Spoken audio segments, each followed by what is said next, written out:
Americans say they lost nearly $1.5 billion to fraud last year. Now, a quickly growing phone scam is targeting banking customers via your text messages.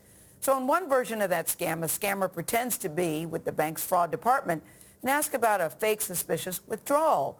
Our national correspondent, Jericka Duncan, is here. So what makes this scam? I could see how people could fall for this if you think your bank is calling asking you about something. What makes this one so unique? Well, these scammers are getting extra sophisticated. Many of us safeguard sensitive accounts from being hacked by using those extra measures like text message verification to sign in. But one man tells us scammers subverted that process and even used his bank's actual phone number to text him.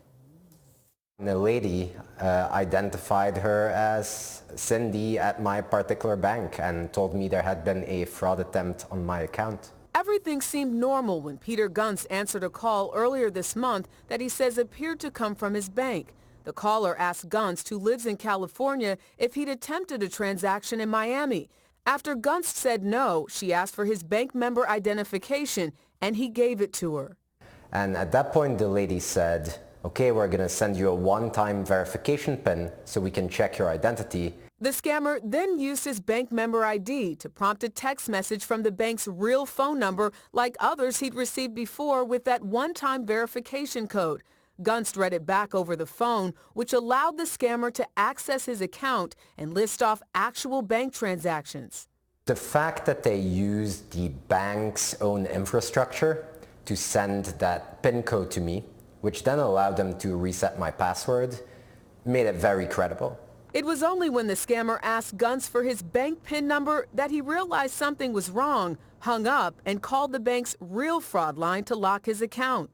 A lot of scams come in through the phone, and more we're seeing them coming in through text message. Catherine Hutt is with the Better Business Bureau. She says some red flags include if any caller asks for your name, address, social security number, or account numbers.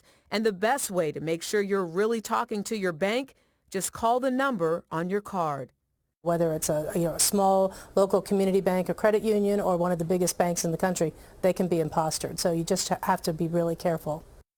Gunst, who's a technology lawyer, later tweeted about the scam. He told us several people responded to him with similar stories. The Better Business Bureau says it's a best practice to regularly monitor your bank statements for potentially fraudulent charges. I was just recently hacked. Were you? But I checked my account very closely, and that's how I was able to detect it. So it's now being investigated, but there's so many ways. I mean, whether it's through this. This is really sophisticated. This is good. Yeah, they're calling you. You think they're trying to help you. From a real number. But So the trick bottom line is call. You got to make a phone call. Make a phone call, and if they ask you for your information about what's your ID number or your password or your account number, because if they're really the bank, they should know what your account number is. Right. Oh, absolutely. But I could see falling for that in the heat of the moment. I'm saying I'm trying to help you. Good thing he pulled up. Jericka, thank you very much. Yes. Thank you.